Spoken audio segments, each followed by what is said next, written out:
10864. Station's your final time cue will be with 15 seconds until airtime. Mark, 15 seconds until airtime.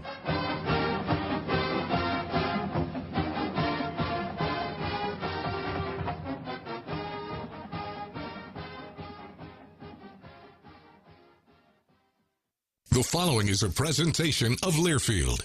Welcome to Duck Insider. Our whole athletic department, there's a level of expectations of success. Throw, catch, touchdown, Oregon. He can run and slam. This is back out for a three. Left wing is good. Deep to right field at the warning track. See ya. Really excited that we get to rep our Ducks and hopefully come back to Eugene with some championships. At the buzzer. We have so many teams that are excelling right now, and it's really fun to be a part of. Give it to me, baby. My house. I'm taking it there. Huge win for Oregon.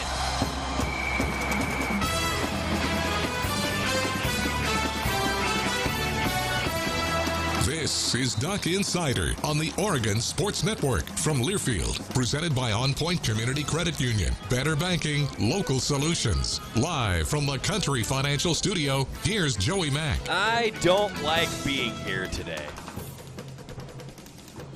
I really didn't know how else to start the show today because I was anticipating still traveling with Oregon men's basketball, or maybe Oregon women's basketball was going to have a game today during Duck Insider. I really did not think that I would be here today wrapping up 2 basketball seasons, but that's what we're going to do. 2 successful seasons for both the Oregon men and the Oregon women. We're going to talk about it. We're going to break it all down. We're going to go through it. We're going to hear from Kelly Graves. We also have Dana Altman. We're going to also talk about Oregon baseball because congratulations to the Ducks. They've won 12 straight against Utah. They swept the Utes out of PK Park. And Oregon baseball in the 2 weeks through Pac-12 play, they are sitting in sole possession of first place in the Pac-12 standings right now. Let's go Ducks, huh? Let's go Ducks.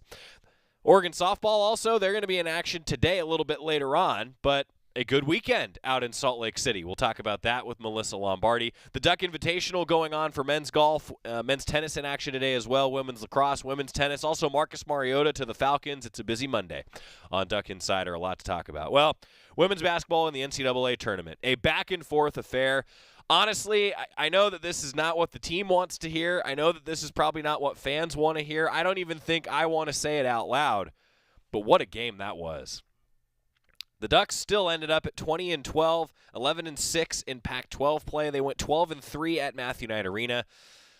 And they had some great defensive moments to force overtime, to force double overtime. And they didn't get a 3, and they failed to force triple overtime. So congratulations to Belmont, all right? They're going to be playing Tennessee this afternoon if you're live with us in the 1 o'clock hour. What a game. Nyara Sabally, a career high in points and blocks. But just, God, you feel for Oregon women's basketball. Their season comes to a close in the first round of the NCAA tournament, and now the offseason begins. And everybody's already thinking, well, what's the offseason going to look like? Well, Kelly Graves got asked about that and a whole lot more. Today is going to be a lot of me getting out of the way so that you can hear from the people that actually, make a difference around here. Let's hear from Kelly Graves. As you can imagine, disappointed and frustrated postgame. First of all, I do want to congratulate Belmont. They earned it. They played really, really hard. They played really well. It's a team that's going to be tough going forward. Disappointed, certainly. I thought it was neither team shot it well, but I thought it was a well-played basketball game by both teams, certainly exciting.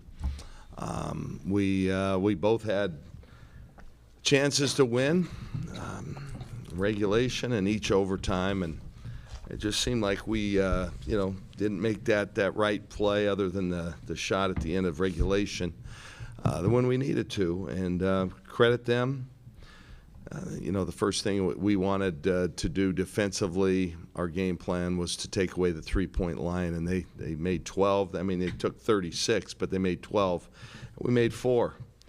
So, I'm no rocket scientist, but that's a 20-point difference. So we talked about if we make them make 2s, I didn't think they could make enough 2s to beat us. I still stand by that, but they got 12 threes. And, it's just proud of our team. I'm proud that, especially these two, they played really, really hard. It's just kind of been our season in a nutshell, to be honest with you. We just have never been able to really put it together, from injuries in the early season to just some inconsistencies late. And, it's disappointing because I felt like we had the kind of team that could win some games in this tournament, but it's not to be.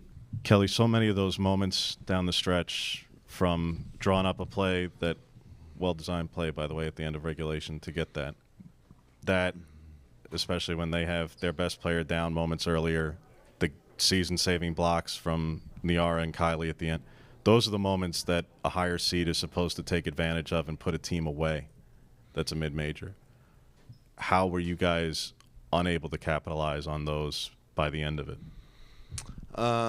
Well, I think we started both overtimes with leads. I think 6 maybe in the first and 4 in the second. And, we just didn't tighten it up defensively. I thought there were some 50-50 loose balls on rebounds that they seemed to get. I thought there was about a 2-minute or maybe 1-minute stretch. I can't remember now, regulation or first overtime, where we just went too fast and had a couple of turnovers that we shouldn't have. I thought, we got the ball inside when we needed to. I thought we had opportunities at the rim that coulda, shoulda. You got to make in these kind of games. You got to make those. Bottom line is, though, I think we just so inconsistent. Our shooting has not been great. And when you have a night with, Niara had, like you said, one of her best games, if not her best game. We just needed one more. And it's funny, we put on the board and our keys to success, every possession matters, 40 minutes. How about the offensive rebound they got with a second to go in the first half? I mean, that's the tough part about losing close games. It's one play here, and you can go, gosh, if we would have just done this and this and this. And it's kind of been a microcosm of our season, quite frankly. We just have never really been able to put everything together. And that's on me. That's my fault. I didn't pull the right triggers. The question about the shooting, I mean, we're a better team than we were last year, so we didn't win 2 games in the tournament like we did, but I thought we were a better team. We don't have the dead eyes, and we've got to, either just get in the gym and be better for what we have, or go get some others. But I think what we have is enough, and it just wasn't tonight. And I credit Belmont. Those guys, they're a good team, man. That's a good team. Kelly, the last 2 years, I think you've remarked at various points how they've been uniquely challenging in their own ways. As this program's gotten to this level where you've gone from the hunter to the hunted, and perception-wise nationally, what's been unique just about the challenges of these past 2 seasons specifically? Well, there was never a season like last year, so we'll just throw that out. This was difficult. I mean, it was just difficult. And I'm not going to make excuses because we had everybody available in this tournament. But you guys well know we never played with our best team until January. Okay? And we showed some flashes of really good basketball. We've shown flashes of not very good basketball. The consistency just wasn't there. I think at times our players have acted and performed entitled. I mean, we have had a nice run. This is the first time since 2000. Well, I mean, we've made it at least to the Sweet 16 every year since 2017. First round exit in a long time. This group hasn't won anything. We haven't won a Pac-12 championship. We haven't won in the NCAA tournament with great depth. So, I think we've got to come back and work harder and be tougher. I think at times we're not tough. I think there were times tonight. I mean, at some point you just say, hey, toughen up. Let's go. Okay, I know you're banged up. Don't matter. We need you. And I just think that happens, and I think it's a mindset. I think we've got to come back and hungrier because we're no longer the hunted. We're hunting like everybody else. You touch on it there, Kelly, and we've obviously spoken throughout the season about this sort of issue. You mentioned the dead eye, so okay, looking for skill is one thing, but much of what you speak of is the intangible. How will you go about identifying the players you've signed, but in terms of any other additional talent acquisition, the portal, et cetera, identifying personality, identifying the alpha who you have not had these past 2 seasons? Yeah, well, that's the golden question. I mean, we're all searching for that. Some have it, some don't. And it's kind of funny. In the last few recruiting cycles, we haven't had a chance to do in-home visits and find out. I think you find out a lot when you sit down in somebody's living room. We haven't had to do that, or we haven't been able to do that in the last couple of years. And so, we're missing that alpha. And oftentimes, if it comes from the coach, that leadership, then we're in trouble. And we have leadership capability, and leadership shows up from time to time, but it's the consistency. It's if I had to kind of boil the whole season down into one word, it's inconsistencies. Daily effort, game production, leadership, coaching. I didn't do a great job. I was inconsistent as well. Same with my staff. We've just got to somehow either nurture that, recruit that, empower that. We've just got to do a better job, and we didn't. And I thought it came back to bite us tonight, and it certainly did in several games this year. That being said, James, seriously, I'm really proud of our crew. I don't want to be down. I'm disappointed about the loss. Not disappointed about the season. I love these guys. This group has really been close knit. I think at times that hurts us on the court because we're all pretty nice to each other and things like that. But we did a lot of really, really good things.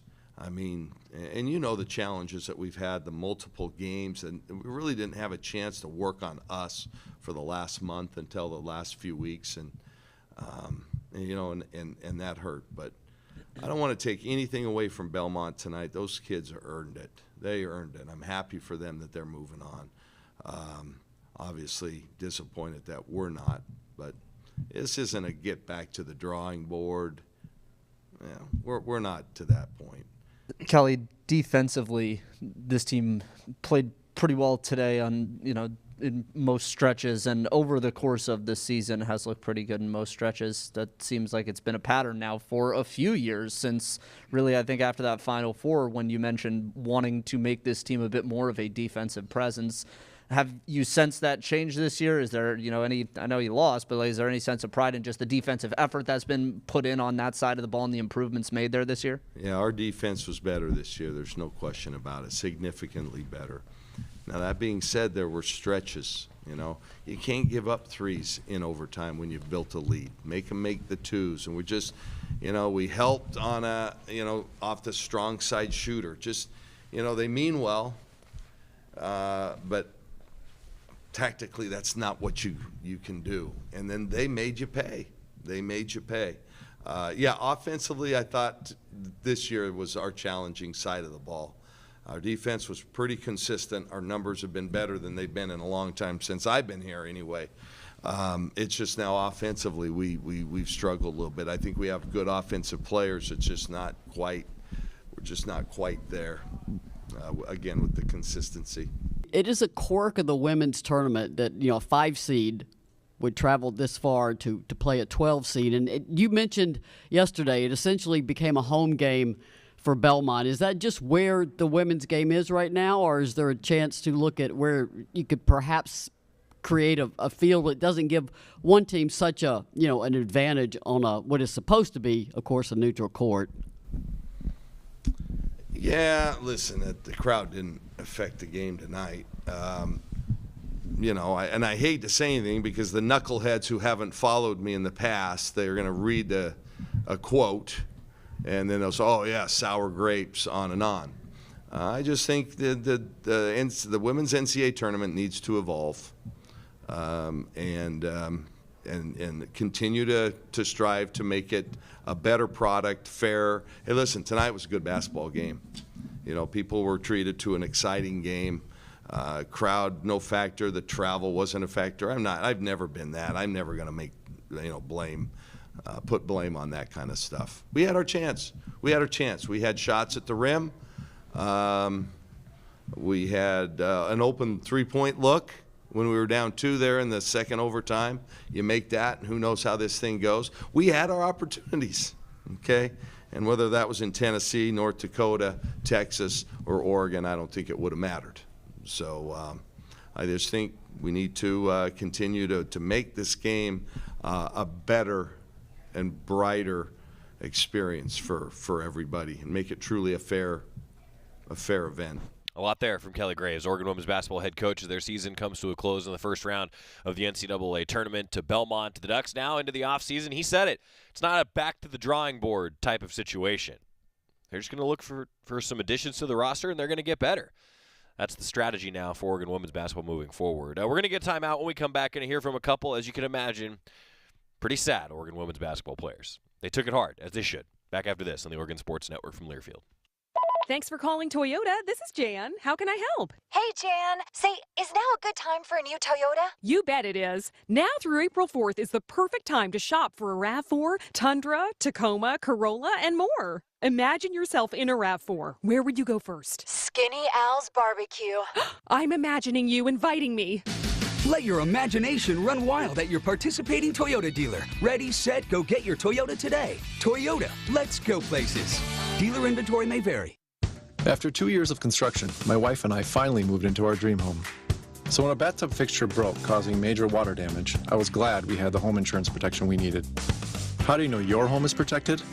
Talk to a Country Financial rep like me, Nick Simon. We can help you understand your options and select coverages to meet your needs. Then if something happens to your home, you won't have any surprises. Need the right coverage for your home but not sure where to start? Visit TakeSimpleSteps.com or contact a local Country representative. Your daily dose of Oregon athletics. This is Duck Insider from Learfield.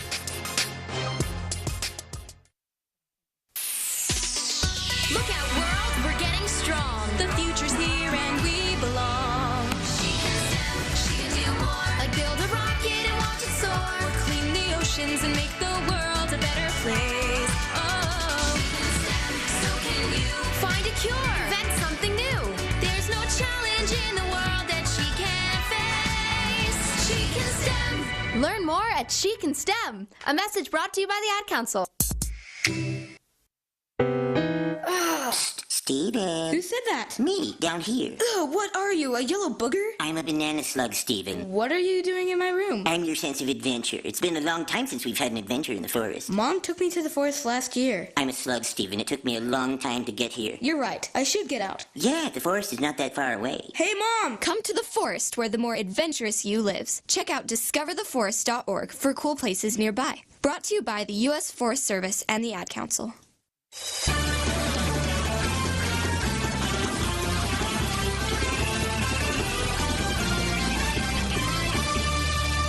Welcome back inside the Country Financial Studio. It's Duck Insider, presented by On Point Community Credit Union. Joey Mack here with you. We're going to review the Oregon men's basketball season coming up. Now let's get to the Oregon women's basketball season as we continue talking with Niara Sabally and Tina Paopao. After the loss to Belmont, they were upset. And that's honestly, that feels right. After a season comes to a close, they took it hard. It's a pretty honest conversation post-game with reporters Niara Sabally and Tina Paopao. That last play in double overtime, was it drawn that you were looking for Tahina there and then she's blanketed on that near side? What happened just right at the end? Yeah, we drew that play up. It was basically the first open look we could get. Obviously, Tahina was our first option, but Sedona shaping up was our second. But they took that away. So Tahina just walked through the final play of regulation, especially really the back screen that Sedona sets in order to get you free there, and what that was like hitting that in Niar at the end of the first overtime to, at that point, save the season. And for you and Kylie to come up with those blocks in those moments that preserved this game, that kept the season alive, those two moments. Yeah, so I wasn't shooting the ball particularly well from the three-pointer, from the perimeter, but that just goes to show that my coaches had trust and faith in me that I'd knock it down from the corner, and Niara had a great pass to me, and I knocked it down. I don't really know what to say. In that moment, I don't really think in those moments. It just kind of happened. So, obviously it was a great block in the end, but I also got screened before that. So, felt great in the moment. It doesn't really matter now, if you ask me. Niara, I'm not going to bother to ask you about future. Your mind's everywhere. But if this is the way to go out, that is without question the best game of your career, by far. That is a career high in scoring. That is nearly a triple-double. And obviously you played with Sab and knows what that means. What does this I know it's in a loss, but what does it mean to you that you just went out and had far and away the best game of your career in this tournament? You waited this long. There were people in the building. This has been quite the journey. Yeah, I mean, it was a good game. It looks good on paper, but I mean, I don't really feel too great right now. I could have put up 60 points for all I care, but in a loss, it just doesn't sit that well. I know it's probably good for my stats and stuff, but I don't know. I can't really think about the points I scored or the blocks I had or the rebounds. It just hurts right now. So yeah, I don't really know what to say. Tina, you weren't able to be in the tournament last year with the injury. You got the experience and were at the end of regulation the person with the ball in your hands to hit that shot. What's that journey just kind of been from where you were last year sitting and watching this all unfold to being the person in that moment on this stage? It was a great experience. March is very much madness, obviously. Just to experience that, it was a great ride for me, but we're going to come back stronger next season.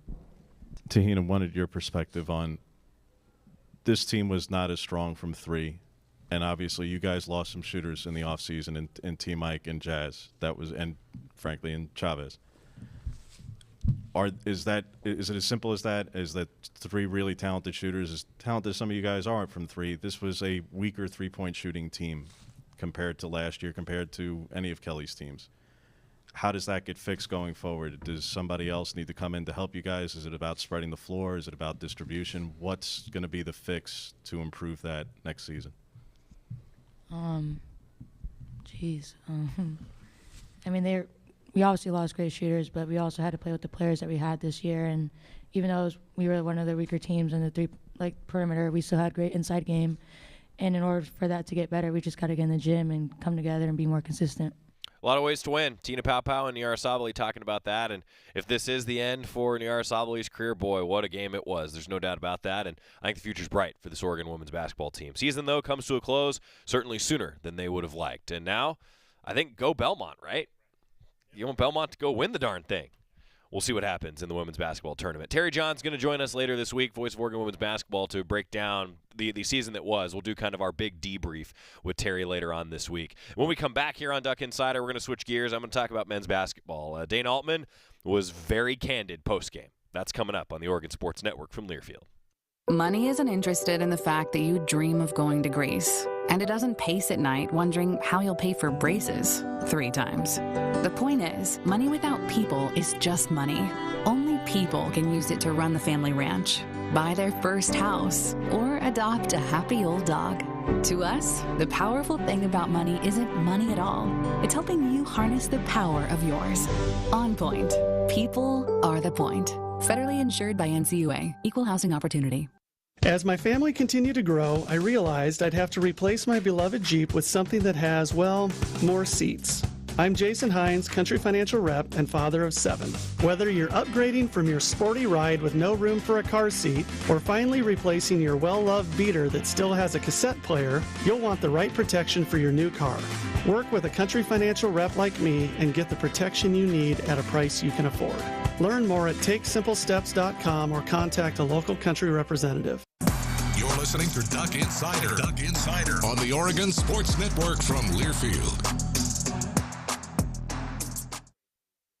America, your children have an amazing superpower. That's right. They can help save lives by simply washing their hands. Just 20 seconds of thorough hand washing after they've coughed or sneezed or been outside can help fight against the dastardly spread of germs. Armed with only soap and water and hands, your superhero can protect you, your family, and everyone out there in America land. Amazing!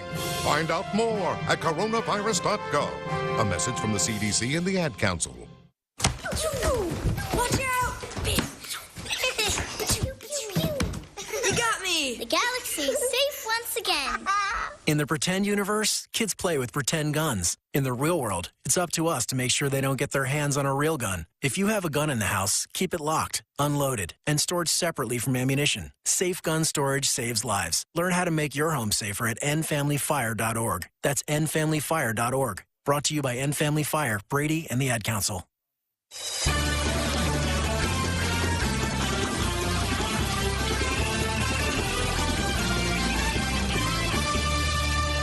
We're back on Duck Insider, presented by On Point Community Credit Union. Joey Mack with you in the Country Financial Studio. Oregon baseball coming up tomorrow, 3 o'clock in Spokane. Jordan Brenner with a 2:45 pregame show. I will be here with Duck Insider this week before I'll start traveling with Oregon baseball here now that basketball has wrapped up. And Jordan Brenner has done a great job. We'll be having him on the show and on the broadcast throughout the course of the year. But with Oregon men's basketball wrapping up, the season in review for you. For the 12th straight year, the Ducks have won 20 games. They're in 20-15 is where they end up this year. Didn't win the Pac-12, didn't get into the NCAA tournament, didn't finish as strong as they would have liked, but they are still one of only 4 teams nationally that have won 20-plus games in the last 4 years. That's saying something. It's consistency. But are they where they want to be? No, they're not. And they didn't finish where they wanted against Texas A&M. They were without Will Richardson. Dane Altman told everybody that Will Richardson had mono. That's why he was, well, frankly, under the weather and wasn't with the team over the last week or so, really more than a week and a half or so. So the season came to a close against Texas A&M in the second round of the NIT. Jacob Young, his career comes to a close. We'll see what happens with this roster now in the offseason. That's the big question, right? Where does the roster go from here? Well, Dane Altman talked about the game itself, and then he also talked about what the future looks like for Oregon men's basketball. Here's Coach Altman meeting with the media after the loss at Texas A&M to finish the season. You know, I know you don't want to make excuses or anything of that nature, but how much did the early morning start affect that slow start tonight or this morning, I guess? I don't know. We got them up early. We seemed to step slow that first half. We didn't get any loose balls. I mean, they picked up every loose ball. They were quicker to the ball, quicker to the rebounds. We haven't been shooting the three well. We shot it a little better at Utah State and really picked us up. I thought we had a lot of good looks early. Waldo hit the first one, Davion hit one, but after that Quincy's kind of nursing a bad ankle and he struggled a little bit. So other than Dante played really hard, really well, 5 block shots. I mean, that 13 rebounds, 13 points. He was by far the biggest bright spot, of the team. Dana, you certainly hit on it there. And without Will, I understand you guys without your best 3-point shooter and your next 2 best combined to shoot 5 of 10. So it really becomes about a depth issue at shooting when everybody else combines to go 1 of 14, and it's the 5th time in 7 games you shoot below your season average. Is that kind of a key for not just today, Dana, but going forward in terms of trying to correct this is about increasing the depth at shooting more than just any one individual? Oh, absolutely. No. To spread the floor, you need 3 or 4 guys, that can really shoot it. Eric's been a little inconsistent. Davion's been a little inconsistent. But they, today, they were 5 for 10, like you mentioned. But, Quincy had been shooting a little better. Rivaldo, he's a 25% 3-point shooter. He's got to take fewer. He got a little happy there after he hit his first one. Probably should have drove it at the basket a little bit more. But no, we've got to get shooters. That's something that is so obvious to the game right now.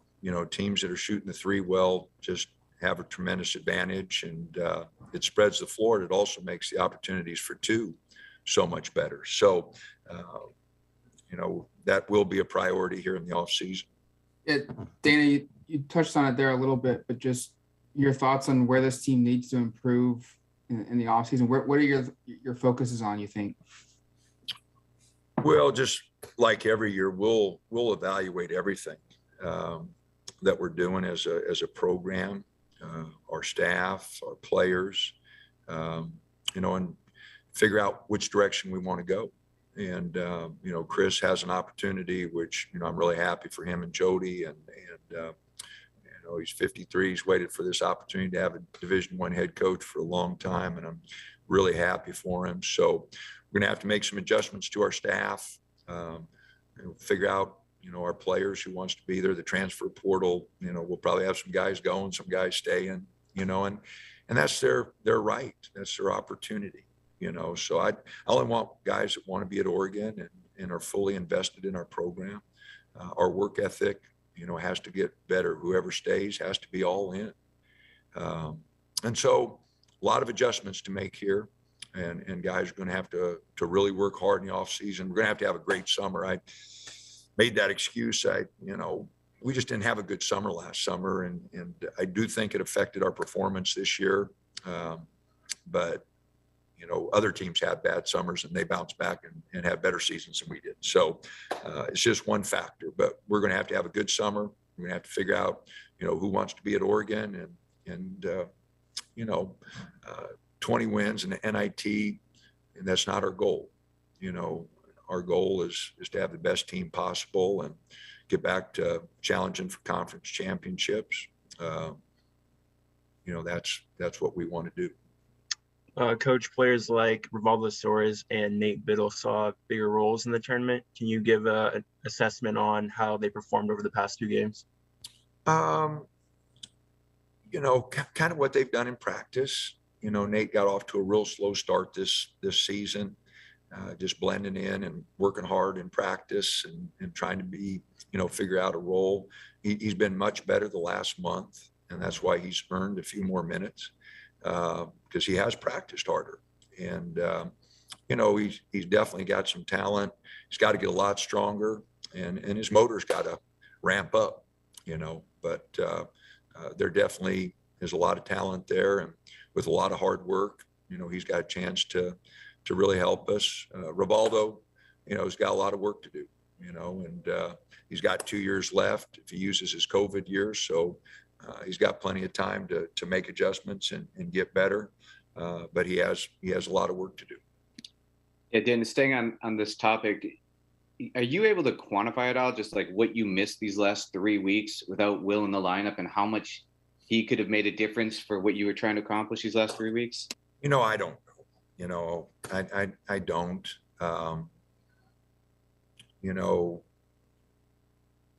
You always wonder, but you play with the guys that you have, and man, I go back to Chris Boucher tearing his ACL and Bobo hurting his foot, and, different injuries we've had, to key guys, and, could we have done something else? Could we have finished better because of it? Those are always just questions in the back of your mind, but that's part of the game. Guys getting sick, guys getting hurt. That's just part of the game. And, I wish we would have had Will, because I think we would have finished stronger, especially if he was feeling good. But, that is part of the game. And Will's a really good player. Like I said, he's our leading scorer, our leading 3-point shooter. He's our basketball savvy. He by far, he's got the best basketball savvy. So, yeah, we missed him. But like I said, a lot of other teams are playing without critical guys also. Dan Altman, we've got more coming from the Oregon men's basketball head coach. A lot more still on the docket as we recap the Oregon men's basketball season and what the offseason is going to look like. And Coach mentioned it there, and I want to say congratulations to Chris Crutchfield. Gets a chance to go coach at his alma mater, Nebraska Omaha, going to be a Division I head coach. And when I talked to Coach Altman about it, just he and I said, I think they could really do something there. They could really take off, and Coach Crutchfield's the right guy. And I thought, well, That's cool. So Tony Stubblefield, now the head coach at DePaul. Chris Crutchfield, now the head coach at Nebraska Omaha. So the Ducks, they've got an open assistant role. And we'll see who Dana Altman decides to bring in, because that's an important spot for this Oregon team, as they're going to get back to the NCAA tournament next year. When we return, more with Coach Altman on the Oregon Sports Network from Learfield. At Shadow Hills Country Club, our all-inclusive event pricing allows us to take care of all of the details while you enjoy your event. Our wedding garden, expansive grounds, ballroom, and meeting rooms can accommodate any size event and come complete with full catering and service staff. From weddings to business and social events, Shadow Hills offers the benefits of a resort atmosphere and the peace of a country setting just minutes from downtown Eugene. For more details, call us today or go to shadowhillsevents.com. Attention Student Rocket League gamers. The $125,000 Level Next Rocket League Spring Showcase is back, and free entry is now open. Rep your school in the Level Next Rocket League Spring Showcase to win the championship trophy, ring, and part of the $125,000 prize pool. Like this opportunity, food is too good to be wasted. With Best Foods, you can save more and waste less food. Hashtag make taste, not waste. Registration closes March 27th. Sign up now at levelnextesports.com. This is Duck Insider, presented by On Point Community Credit Union on the Oregon Sports Network from Learfield. Uh-oh, Brad's buzzed. Oh, yeah? Yeah, he's starting with the woots. And now a speech. I just want to say that friendship is about heart and brain. Who's with me? Good thing is, he knows when he's buzzed. And my brain is saying, when it's time to go home, somebody call me a ride. Love that guy. Me too. Know your buzzed warning signs? Call for a ride when it's time to go home.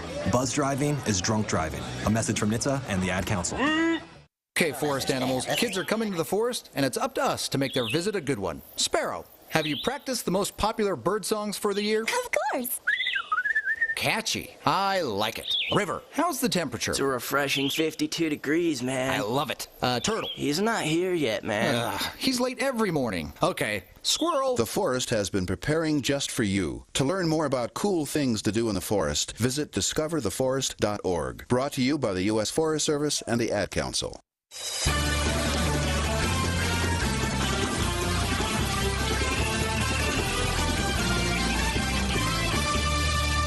Welcome back to Duck Insider, presented by On Point Community Credit Union. Joey Mack in the Country Financial Studio. Duck men's basketball season comes to a close in the NIT following another 20-win campaign, but it's not where they want to be. Continuing with Dana Altman as he met with the media post-game, talking about where the program goes from here. Dana, on the conversations with Will specifically, obviously this is not how he wanted things to end, I can imagine. At the same time, I'm sure he was planning at some extent for this to be the end for him. When will you have that conversation with him? I know next week is break, but in terms of just what the plan is, because like I say, I understand that, and I appreciate you giving me the heads up to be able to put out what it was, Dana, but that nobody wanted their career to end in the way that it's ending here for Will. No, I mean, in this era of social media and, you know, everybody wanting to know everything and know everybody's business, you know, some people told me there's a lot of stuff, you know, rumors about Will's finally, you know, allows me to tell her he's got mono and he's had mono. You know, he started feeling poorly. Maybe as early as the Arizona trip and, you know, whatever. He didn't want me to say anything, so I didn't. But I talked to him last week and I just said, Will, you know, I've heard people saying, you know, stress and, you know, you've left the team, you've left, you know, he just wanted to be left alone. If you know Will, he's quiet, he's reserved. He didn't want everybody knowing his business. And I understand that. But like I said, in this day of social media, and, you know, I don't partake. I just, if there's something out there that I need to know, somebody will tell me. But I don't waste any time looking, and I don't care what people say. You know, I don't care what people do, and I know people don't care what I think, and they don't care what I do. So I don't put it out there. You know, I've got a job to do. I try to do my job. You know, so I guess I'm just old and stubborn in my way. I just, you know, no one cares what I think. No one cares what I'm doing. I'm the coach at Oregon. I'm not, no political statements, no, nothing. All right. I coach basketball, and, I try to put a staff together. I try to put a team together, and like I said, nobody cares what I think on anything. All right. Except when I talk to you guys, you might have some questions, but Will is a great young man. He's quiet. He just I don't know what he does on social media. I don't know if he's out there talking all the time or not. Like I said, I don't know, but I know in this particular case, he just, was down. He's down. He wanted to help our team. He wanted to finish the season, and he got sick. I mean, he dizzy and headaches, and he was sick, and he can't play because of the effects of mono. So anyway, I want Will to be happy. If Will wants to come back, great. If he wants to go try to make it in the pros, great. If he wants to go somewhere else, great. I want Will to be happy, just like I do all my other players, because I know if they're not all in at Oregon, we're not going to accomplish what we want to accomplish. And I've loved working with Will for 4 years, and I hope he comes back. I hope he comes back. I hope he comes back and gets in that weight room and works on his game and is the player I know he is, because he's a heck of a basketball player. His instincts are good. He's a good defender. He's a good basketball player. So whatever he decides to do, though, I'll back him. If he's tired of me, I understand that too. And so I want him to be happy, because I know if he's happy and working his tail off, some really good things are going to happen for him.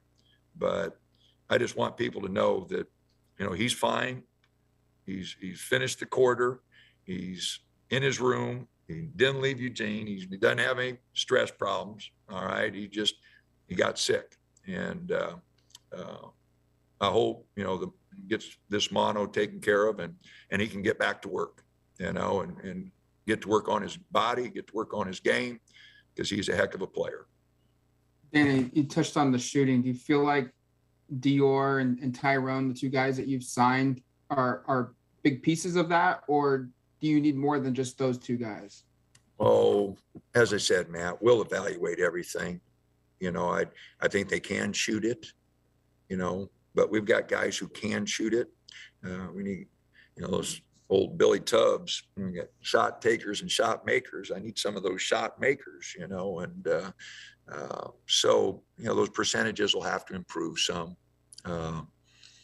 But, I know we got some guys who can shoot it, and they're going to have to work awfully hard. First one to practice, last one to leave is usually a pretty good indication of who's shooting it well. And I'm going to tell you, Quincy, the last month has been that. And until he messed up that ankle a little bit, this last week, you go back and look at his last 5 or 6 games. He has shot it well. Now, he didn't shoot it well today, but he has shot it well. That's because he was in the gym. This isn't rocket science, fellas, because if it was, I couldn't be involved with it. This is who's in the gym, who's putting the work in. You go right down the line. I've never had a good player in 42 years that I've had to ask to come to the gym. Never. The guys who were there are the guys that play. And like I said, if I got to beg them to come to the game, or I got to beg them to play hard, we're not going to accomplish what we need to accomplish. Because if I'm coaching effort, then you'll never have a basketball team. You'll never have a team. And if I got to beg guys to come to the gym, they'll never be players, because you got to want to be there and you got to want to work on your game. And if I got to tell you to go to the gym or beg you to go to the gym to do that, maybe some other coaches have been able to figure it out, but I sure haven't. The guys who have been players at Oregon, at Creighton, at Kansas State, that I've been fortunate enough to work with over 42 years, the guys who are the good players and have really demonstrated that game in, game out, are the guys that bring it every day and are consistent every day with their effort. And it's that old saying, hard work doesn't guarantee success, but the lack of hard work definitely guarantees you're going to end up on the other end of it. So we're going to have to work. Like I said, I wish I had a magic wand, but I sure don't. We've been fortunate to have workers, Chris Duarte, Eugene. Chris last year, 90% of the time was the first one to practice, last one to leave. Eugene was right behind him. Peyton Pritchard before that. Dylan Brooks, I had to chase Dylan out a few days before a game. I said, "Bud, we got a game tomorrow. Get out of here." I didn't chase anybody out of the gym this year. So, we're going to have to get back to what helped us be successful. And, we got the 20-hour rule, and now we got the 8-hour rule, 4 hours on the floor. I give my opinion on that. We're in America. Where have you ever been penalized for working hard? I mean, I don't understand that at all. Okay. Limit us 4 hours with a guy. A guy wants to work. That's part of the reason guys go pro, because we don't work them out. We don't spend enough time with them. So, they won't work on their game. They go pro. And so, and like I said, I'm getting off subject here, but we got to get back to those guys really busting it. And it's in them, it's in Quincy, it's in Will, it's in Dante, it's in those guys. But they're going to have to get in the gym and really get it done. Definitely going to have to get in the gym and get it done. I think, look, that was Coach Altman. That's the Coach Altman that I see in practice. That's the Coach Altman that talks to his guys. That's the Coach Altman that I talk to post game. I'm glad that he was honest. He was candid. That's him. That's him. There's a lot to unpack though, and we're going to do that over the course of the week. We've got so much to get here in on the show today. But I thought that was great from Coach Altman post-game. So evaluate everything. What does the roster look like? Well, they need some shooters.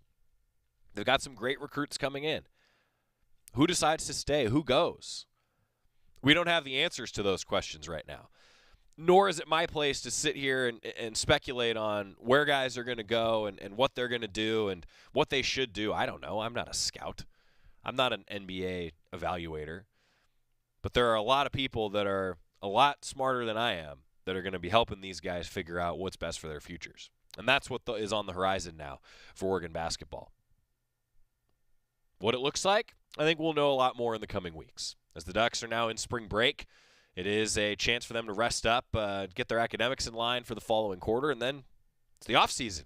It's the summer. And you heard Coach Altman mention that when all their big guys, for example, were banged up in the offseason, kind of hampered their development in the summer. Sometimes that happens. And, I was reminded, and I talked to Coach Altman about this. A guy who was banged up for an entire offseason and had kind of a slow start during Oregon's Final Four run year? Dylan Brooks. Brooks was hurt in the offseason, kind of started slow. Seemed like he kind of got his feet back late December, early January. He hits the game winner that we all remember against UCLA at Matthew Knight Arena.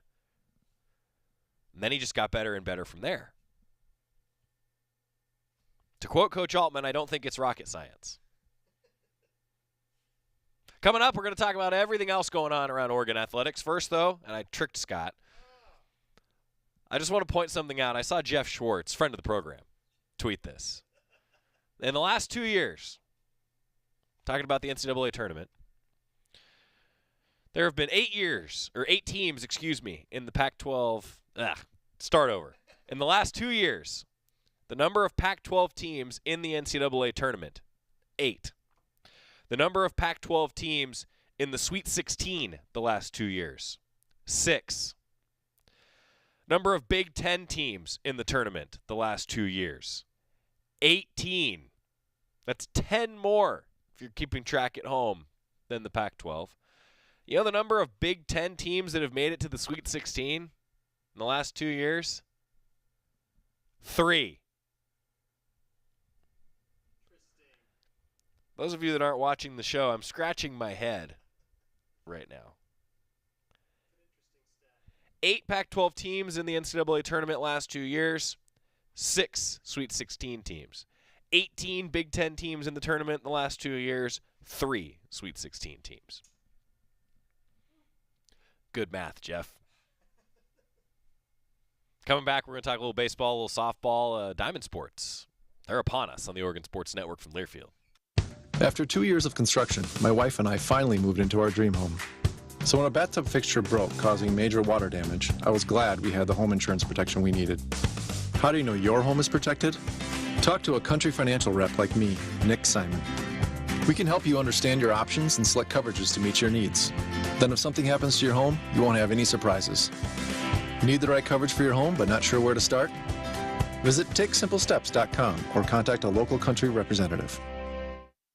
From the weight room to the classroom, on the field and off it, On Point proudly supports University of Oregon athletics because student athletes do so much more than bring us pride on game day. They bring our entire community together in Eugene and all across Oregon. So whether you're watching the game in the stadium, at home, or at your favorite local business, their success makes all of us stronger. On Point Community Credit Union. Join in. OnPointCU.com. Federally insured by NCUA. Equal housing opportunity. More Duck Insider coming up on the Oregon Sports Network from Learfield. Tom has been a teacher for over 40 years. One day, I think one of the students had asked the question and he didn't remember the answer. And I also noticed that he was letting his class out earlier than they were supposed to let out. I was really starting to worry. Levi and I talked about how it would change our lives, but he was there beside me. When something feels different, it could be Alzheimer's. Now is the time to talk. Visit alz.org/ourstories to learn more. A message from the Alzheimer's Association and the Ad Council. Okay, man, this is your time. Maybe you didn't choose this, but you're here now. You're gonna go out there and be an all-star caregiver. Cook, clean, be there emotionally and physically. You gotta dig deeper. Drive them to physical therapy, doctor's appointments, because that's what caregivers do. Don't give up. Show the world that you're tougher than tough. Caregiving is tougher than tough. Find the care guides you need at aarp.org/caregiving. Brought to you by AARP and the Ad Council.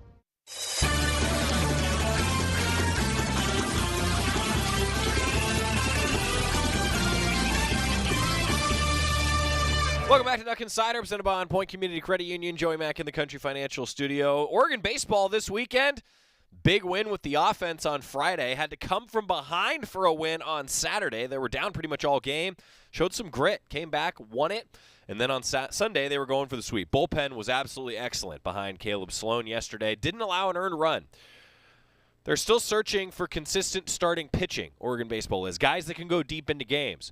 But their bullpen is so deep that they've been able to piece it together, and they're sitting in first place in the Pac-12 standings. 7-2 final on Sunday after the bullpen didn't allow an earned run. Ducks are pacing the conference right now. They've got a tough midweeker tomorrow at 3 o'clock. You can tune in on the Oregon Sports Network, goducks.com/OSN for where. Jordan Brenner's got the call against a good Gonzaga team. Good midweek test. We'll see what the pitching rotation looks like for the Ducks. Mark Wasikowski, I think, pretty happy when you get a sweep in Pac-12 play.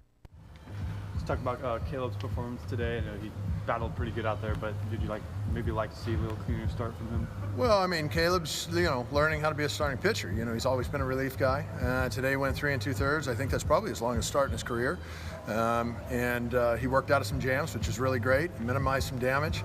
I think he only gave up a run or two, and I thought he gave everything he had out there, and I think he's going to continue to get better.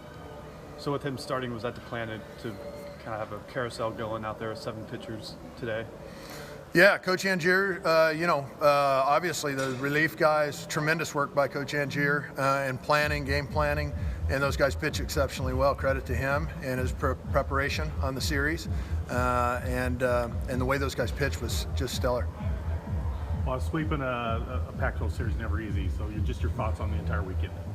No, never easy to win a Pac-12 series or sweep a Pac-12 series, and for us to be able to do that was tremendous. Utah's record coming into the weekend was really, really good, and for us to be able to sweep that series, I think really says a lot about our club. It's great to see Anthony Hall. Boy, he had a huge weekend. He did tremendously well, as did Brendan Malone coming out and the way he swung the bat amongst other offensive players. I thought the bullpen pitched exceptionally well on the weekend, which led to the sweep, and I thought Coach Angier and Coach Martyr prepared these guys exceptionally well, and the results were, the proof was in the pudding with that, yeah. You pointed out a couple of guys offensively, but I felt like, and it's been the case this year, top to bottom, 1 through 9, it seems to produce day in, day out. Yeah, it's a pretty balanced order. You know, I mean, if there's one guy that's cold and there's another guy that gets hot, and usually that's when you got a good offense, that's the way it goes. And if they all get hit and at the same time, that's when you see just massive numbers being put on the board. This weekend, there were some guys that were really on it, and there were some guys that were to take off. So that's kind of a normal weekend.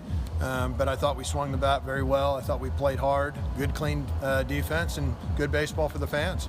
Good baseball for the fans. The new video board on display at PK Park. Come on out and see it next weekend. Ducks are back at home following this midweeker in Spokane. Tanner Smith and Anthony Hall also spoke postgame.